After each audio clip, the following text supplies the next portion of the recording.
Hello, good morning, students. Here we are meeting again with the lecture of Management of Industrial Relations. I, Virali Khandhar, welcome you all to the class of Management of Industrial Relations. I hope by now you must all have decided about the selection of your optional subjects, particularly about Advanced HRM. In last lecture, we studied concept, definition, meaning and features of management of industrial relations. So today, we will study objectives of MIR and I will tell you a story about industrial relations from which you will be able to know the importance of industrial relations in any unit. So now, let us start with the objectives of IR. The basic objective of IR is to establish cordial, congenial and healthy relationship between employees and proprietors. Proprietors means employers. Employers means those who are offering job. They are known as employers. Now first objective is to create a bridge of understanding between all those connected with production process, employees and management.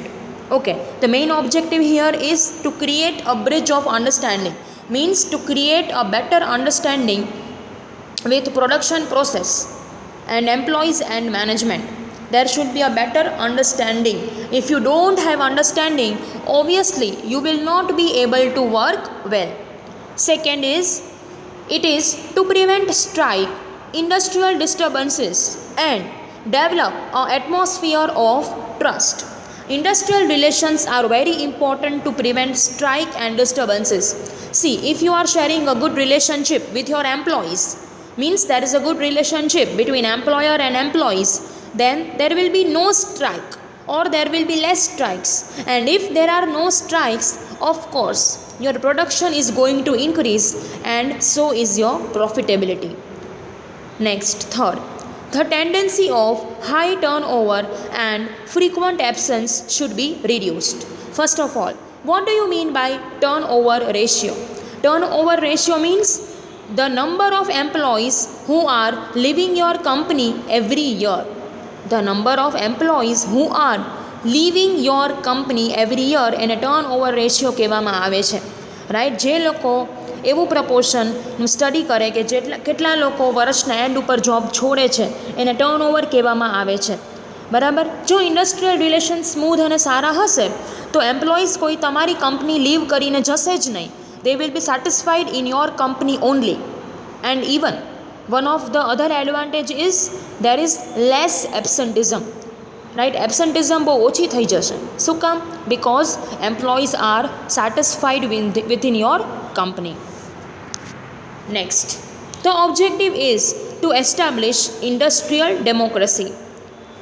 The base of industrial democracy is profit share of employees and make them participate in management decisions.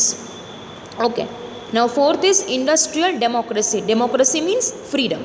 તો શું કહેવા માગે છે કે થોડોક freedom તમારા એમ્પ્લોઈઝને આપવું જોઈએ. How? Like you can if you have incurred a huge profit, you can give some of the profit share to your employees, or else you can make them participate in your decision making process.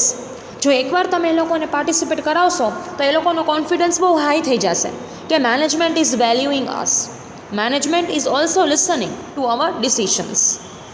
Next, fifth is the objective is to reduce and prevent possible strikes, lockouts and gheraos and give benefits like proper wages. Okay, now next objective is reduce and prevent possible strike. Strike હોય એ employ તરફથી કરવામાં આવે છે તો એ સ્ટ્રાઇકને reduce કરવી છે. તો reduce કેવી રીતે થાય? જો એમ્પ્લોયી અને એમ્પ્લોયર રાઈટ એ લોકો વચ્ચે સારા રિલેશન હશે તો. Second is lockout. Lockout is done from the end of employer. એમ્પ્લોયરને એમ થાય છે કે એમ્પ્લોઈઝ માનતા નથી કે ઓર એલ્સ સારું કામ કરતા નથી તો ત્યારે એ લોકઆઉટ ડિક્લેર કરી દે છે, એટલે પોતાની ફેક્ટરી બંધ કરી દે છે. એટલે શું થાય છે? કમ્પલસરીલી વર્કર્સે વર્ક વગર રહેવું પડે છે. Next is gherao. Gherao again is done from the side of employee gherao કરે છે. કેવી રીતે કરે છે? I am explaining you in Gujarati so you can understand. Manager હોય, અસિસ્ટન્ટ મેનેજર હોય, એ લોકોને ઘેરી અને ફરતા ઊભા રહી જાય છે. They are standing and they are not allowing the managers to move away from the company and continuously they are speaking slogan બોલે છે કે ભાઈ અમારે સેલરી ઇન્ક્રીઝ કરવી છે, we want more benefits, we want more salary or vote ever is there demand they are presenting in front of managers. Next, the objective is to establish government control on loss incurring ventures. ઘણીવાર એવું થતું હોય છે કે અમુક factory હોય, અમુક industry હોય એ બહુ લોસમાં ચાલતી હોય છે, રાઈટ. તો ત્યાં ગવર્મેન્ટ પોતાનો કંટ્રોલ એમાં એસ્ટાબ્લિશ કરી શકે. જો રિલેશન્સ તમારા ગવર્મેન્ટ સાથે પણ સારા હોય તો you can ask government for help. બરાબર, એમ્પ્લોયર ગવર્મેન્ટને હેલ્પ માટે પૂછી શકે છે કે અમારી કંપની અત્યારે લોસ મેકિંગ યુનિટ છે તો we want to turn it into profit making unit, right. તો ગવર્મેન્ટ એને સપોર્ટ કરે છે. ઘણી બધી બેંક્સ છે, ઘણા બધા ફાઇનાન્શિયલ ઇન્સ્ટિટ્યુશન્સ છે જે તમને ખબર હશે કે એ લોકો પાસે પ્રોબ્લેમેટિક સિચ્યુએશન થઈ જાય છે, ફિનાન્શિયલ પ્રોબ્લેમ્સ ઊભા થઈ જાય છે. તો એ સમયે એ લોકો શું કરે છે તો કે એ લોકો ગવર્મેન્ટ પાસેથી હેલ્પ માગે છે અને ગવર્મેન્ટ ઇવન ફંડિંગ પણ પ્રોવાઈડ કરે છે. Next, 7th, to create cordial and congenial industrial atmosphere. Cordial and congenial means સારું એટમોસ્ફિયર અને સ્મૂથ અને trustable atmosphere industrial relations through create થાય છે. જો તમારા રિલેશન એમ્પ્લોયર અને એમ્પ્લોયી વચ્ચે સારા રિલેશન્સ નહીં હોય તો ક્યારે એકબીજા ઉપર ટ્રસ્ટ નહીં આવે. There will be never a smooth relation. But once the industrial relations are very smooth and trustable, it is possible to maintain a cordial environment. Next, to follow modern technological development. Here what they are trying to tell is following technological development. Technology નવી install તમારે કરવી છે તો without the support of employees it is never possible. તમે નવી technology લઈ આવો છો પણ તમારા એમ્પ્લોઈઝ જ તમને સપોર્ટ નથી કરતા તો ક્યારેય એવું પોસિબલ થશે નહીં. Next, two prevent conflict of management and employees interest. શું કહે છે કે મેનેજમેન્ટની કન્ફ્લિક્ટ તમારે પ્રિવેન્ટ કરવા માટે ઇન્ડસ્ટ્રીયલ રિલેશન્સ સારા હોવા જોઈએ. જો ઇન્ડસ્ટ્રીયલ રિલેશન સારા હશે તો ઓબ્વિયસ વસ્તુ છે કે ત્યાં ઝઘડા પણ બહુ ઓછા થવાના છે. Next, to establish discipline and create healthy industrial society. It is really very much important to establish discipline. Discipline જો તમે કોડ ઓફ કન્ડક્ટ તમારી કંપનીમાં રાખ્યો હશે કે this is the code of conduct, this is the discipline that everybody has two follow, then only it will result into healthy society, healthy industrial development. Next is to increase production. It is very much obvious that if your relations are very smooth, then workers are going to work at the most of their efficiency. એ લોકો પૂરેપૂરી efficiency તમને આપશે અને સરસ રીતે કામ કરશે. Next, to improve quality, secure and protect employees rights and interest. શું કહેવા માગે છે? પોતાની ક્વોલિટી ઇમ્પ્રૂવ કરવા માટે અને સિક્યોર અને પ્રોટેક્ટ એમ્પ્લોઈઝ રાઇટ. એમ્પ્લોયીના રાઇટ્સ સિક્યોર કરવા બહુ જરૂરી છે. એમ્પ્લોયીને અમુક રાઇટ્સ હોય જે એ લોકોને લો તરફથી મળે છે તો એ બધી સિક્યોરિટી એમ્પ્લોઈઝ માટે જરૂરી છે. તો આવું પોસિબલ ક્યારે થશે? જ્યારે એમ્પ્લોયર એમ્પ્લોયી માટે સારું વિચારશે ત્યારે. તો એના માટે એમ્પ્લોયીએ પણ એમ્પ્લોયરને કોઓપરેટ કરવાનું છે. Next, to establish solid relations between employee and employer. શું કહે છે? એકદમ સ્ટ્રોંગ રિલેશન્સ જ્યારે તમારે એસ્ટાબ્લિશ કરવા છે તો ઇટ ઇઝ ઓબ્વિયસ કે એમ્પ્લોયી અને એમ્પ્લોયર વચ્ચે ઇન્ડસ્ટ્રીયલ રિલેશન સારા હોવા જોઈએ. જો એકવાર તમારો રિલેશન્સ તમારા સ્ટ્રોંગ હશે ને તો ઓબ્વિયસ વસ્તુ છે કે તમે દુનિયાની ગમે તે વસ્તુને ફાઇટ કરી શકશો. But the base is your relation should be strong. Same way ઇન્ડસ્ટ્રીમાં પણ એવું છે. બહાર જેટલી બી કોમ્પિટિશન હશે, કોમ્પિટિટિવ એન્વાયરમેન્ટ હશે, પણ જો તમારા રિલેશન સારા હશે તો તમે ગમે તે કોમ્પિટિશનને ફાઇટ કરી શકશો. Next, to maintain and grow mutual interest. આ બેયના મ્યુચ્યુઅલ ઇન્ટરેસ્ટમાં છે ને. જો કંપનીને ફાયદો થાય અને એની પ્રોફિટેબિલિટી વધે તો એ ઓબ્વિયસ વસ્તુ છે કે એમ્પ્લોયર પણ ફાયદામાં છે અને એમ્પ્લોયી પણ ફાયદામાં છે. Why? Because employees also will get increment, a hike in a salary, even he will get another incentives, right? But when this is possible, when only the unit is making profit. અને એ ક્યારે possible છે? જ્યારે employer અને employee બંને મળી અને સરખી રીતે કામ કરશે ત્યારે. According to Kirkaldy, objectives are basically divided into three parts. Okay, there is the author named Kirkaldy, right? He has divided the objectives mainly into three parts. First is improve economical condition of industrial management and state government. શું કહે છે કે industrial relation સારા એટલા માટે હોવા જોઈએ કે તમારી ઇકોનોમિકલ કન્ડિશન્સ સરસ રીતે મેન્ટેન થાય. ઘણી બધી એવી કંપની છે કે જેમાં એમ્પ્લોય સ્ટ્રાઇક ઉપર જતા રહે છે, તો એમ્પ્લોયર પાસે કોઈ એમ્પ્લોયી વધતા નથી, બચતા નથી, એ લોકો જતા રહે છે બધા એમ્પ્લોયીઝ, રાઈટ? તો ઇન્ડસ્ટ્રીને અમુક ટાઈમ માટે તાળા મારવા પડે છે, અમુક ટાઈમ માટે પ્રોડક્શન બંધ રાખવું પડે છે, તો એ લોકોને લોસ ઇન્કર થવાનો છે. પણ જો ક્યારેય તમારી કંપની સ્ટ્રાઇકના લીધે, પ્રોબ્લેમ્સના લીધે બંધ નહીં જ રહે, તો continuously you will grow in success. Next, and if you grow in success, your economical condition will also be improved. Next, for controlling production and for increasing cordiality in industrial relations. Second, શું કહેવા માગે છે? controlling of production is very much important, right? Production control કરવા માટે or else production ઘણીવાર વધારવું હોય, means in short કે તમારે પ્રોડક્શન, જે તમારા એમ્પ્લોયર તમને ટાર્ગેટ આપે છે કે તમારે આજે આટલું પ્રોડક્શન કરવાનું છે, બરાબર, અને એમ્પ્લોયી એની વાત માની અને એટલું પ્રોડક્શન કરે છે, તો એ ક્યારે એવું થાય છે કે જ્યારે ખરેખર એમ્પ્લોઈઝને એમ્પ્લોયર ઉપર વિશ્વાસ હોય ત્યારે. તો એના માટે સારા ઇન્ડસ્ટ્રીયલ રિલેશન્સ હોવા જરૂરી છે. Next, to co-share workers in the industry in which they are working. Okay, first of all, what is the difference between industry and a firm? Industry is a group of firms. Students, remember, industry is a group of firms, while a firm is a single unit.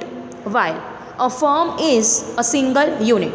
Suppose હું એમ કહું cotton textile industry, તો એમાં જેટલી બી companies cotton textile manufacture કરતી હોય એ cotton textile ઇન્ડસ્ટ્રીમાં આવી જાય છે.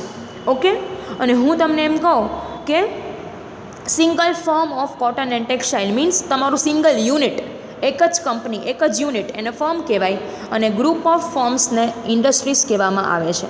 હવે કો શેરિંગ એટલે શું? પહેલાંના ટાઈમમાં એવું થતું હતું કે suppose cotton and textile industry હોય તો એક વર્કર તમારી કંપનીમાં કામ કરે છે 4-5 કલાક, પછી તમારું કામ પૂરું થઈ જાય છે એટલે બીજી કોટન એન્ડ ટેક્સટાઇલ ઇન્ડસ્ટ્રીમાં જાય છે અને ત્યાં પણ કામ કરે છે, એટલે એ સાયમલ્ટેનિયસલી બે ઓર્ગનાઇઝેશનમાં કામ કરે છે. આને કો શેરિંગ ઓફ વર્કર્સ કહેવામાં આવે છે. When a worker is working simultaneously in two organization, that is called as co-sharing of workers. તો પહેલાંના ટાઈમમાં કો શેરિંગ પોસિબલ હતું, પણ એ ક્યારે પોસિબલ છે? જ્યારે એમ્પ્લોયર અને એમ્પ્લોયી વચ્ચે સારા રિલેશન્સ હોય તો. અધરવાઇઝ હવે શું થઈ ગયું છે કે એમ્પ્લોયર ના પાડી દે છે કે તમે અમારી ફર્મમાં સર્વ કરો છો, કામ કરો છો, એટલે તમારે બીજી કોઈ ફર્મમાં જવાનું નથી, એમ ના પાડી દે છે, રાઈટ? તો પહેલાં એવું પોસિબલ હતું કે ઇન્ડસ્ટ્રીયલ રિલેશન્સ વધારે સારા હતા. પહેલાંય પ્રોબ્લેમ્સ તો હતા જ બધા, રાઈટ, પણ ઇન્ડસ્ટ્રીયલ રિલેશન્સ સારા હતા કે જેથી કરીને વર્કર બે જગ્યાએ કામ કરી શકતા હતા. પણ હવે ઇન્ડસ્ટ્રીયલ રિલેશન્સ સારા તો થઈ ગયા છે, પણ હવે એવું ઓછું એલાવ કરે છે કે વર્કર્સ બીજી પણ ફેક્ટરીમાં જાય, right, unless they are not working full time in your organisation. જો ફૂલ ટાઈમ તમારી કંપનીમાં કામ કરતા હોય તો બીજી કંપનીમાં તમે હા પાડી શકો નહીં, પણ જો પાર્ટ ટાઈમ તમારી કંપનીમાં કામ કરતા હોય તો તમે બીજું પાર્ટ ટાઈમ એને બીજી કંપનીમાં કામ કરવા માટે હા પાડી શકો છો. So students, I hope you are clear with all the objectives of industrial relations. Now, let me tell you one story related to Henry Ford. Okay, Henry Ford is an American industrialist. He has a Ford manufacturing company. તો એકવાર શું થાય છે, એની ઓર્ગેનાઇઝેશનમાં strike થાય છે, right, because of problems in industrial relations, and the story is all about that. You can see the pictures. This is the first is the picture of the Ford company. Here Henry Ford himself, and this is the picture of strike at Ford company. So there was a huge strike at Ford company, and through the story I will explain you the importance of industrial relations in any company. Okay, a real event happened in the life of Henry Ford, American great industrialist. There was a solid strike at Ford plant, and there was a complete failure in reaching a compromise. Okay, what they are trying to tell over here is Henry Ford American great industrialist હતો અને બહુ મોટી event એની લાઈફમાં થાય છે. શું થાય છે કે બહુ જ સોલિડ સ્ટ્રાઇક થાય છે, બહુ જ સ્ટ્રોંગ સ્ટ્રાઇક થાય છે ફોર્ડ પ્લાન્ટમાં, અને they management tried to achieve a compromise, પણ કોમ્પ્રોમાઇઝ થતું જ નથી અને સિચ્યુએશન દિવસે ને દિવસે બહુ ખરાબ થતી જાય છે અને વર્કર્સ કાંઈ પ્રોડક્શન પણ કરતા હોતા નથી. સો with complete confidence now henry Ford himself went to the striking employees, and with peace of mind and calmly he just said, "You are my children. I am your father. Go back to work." તો henry Ford શું કરે છે? Henry Ford employees પાસે જાય છે અને એકદમ stable રીતે, એકદમ કામ રીતે આ સ્ટેટમેન્ટ આપે છે કે you are my children, I M your father, go back to work. એટલું ફાઇન, એટલું સ્વીટલી સ્ટેટમેન્ટ આપે છે કે what happens? There was a magical effect and striking employees went back to work. This was the miracle, and it sets an example of human relations and industrial relations. એ એટલું fine અને સ્મૂધલી કહે છે કે લોકોને એની speech ઉપર વિશ્વાસ આવી જાય છે અને તરત જ બધા જ એમ્પ્લોઈઝ કામ પર જતા રહે છે. સો આ આપણને બતાવે છે કે human relations along with industrial relations are very much important. ખાલી ઇન્ડસ્ટ્રીયલ રિલેશન્સ તમે રાખો, that is good and great, but humanity પણ તમારે બતાવવી પડે છે. You have to feel what the employees are feeling, right? તમારે ફીલ કરવું પડે છે કે એમ્પ્લોઈઝ શું વિચારે છે, એની જગ્યાએ ઊભા રહી અને જોવું પડે છે કે what is the situation of employees. So human relations are very much important. You have to show humanity and you have to patiently listen to all the problems of your workforce, all the problems of human resource. If you patiently listen and provide solutions to their problems, then only the employees are going to cooperate you. So we can learn that if you treat your employees in a sympathetic way, then they will work with you with great satisfaction. So this is the moral of the story, as I told you. If you treat your employees in a very sympathetic way, very calmly, then they are going to work for you with great satisfaction. Then they will be satisfied, right? તમે એ લોકોને order કરશો, then they will never be satisfied. They will work for you because they are drawing a salary from your organization, but they will not work with satisfaction. In order to satisfy them, you have to handle all their problems very patiently and deal with them, and also provide required solutions. Then only employees will be satisfied and they will enjoy working in your organization, right? So if employees are treated with humanity, then they will also work productively for you. So that is all for today, students. I hope you are clear with the objectives of industrial relations, and you might have learned a good lesson from the story, from the real life incident story of Henry Ford, right? So keep these things in mind, that industrial relations are very important for any organization. So here we wind up with the lecture. Don't forget to make the notes. Okay, students? So now see you in next session with new topics. Thank you.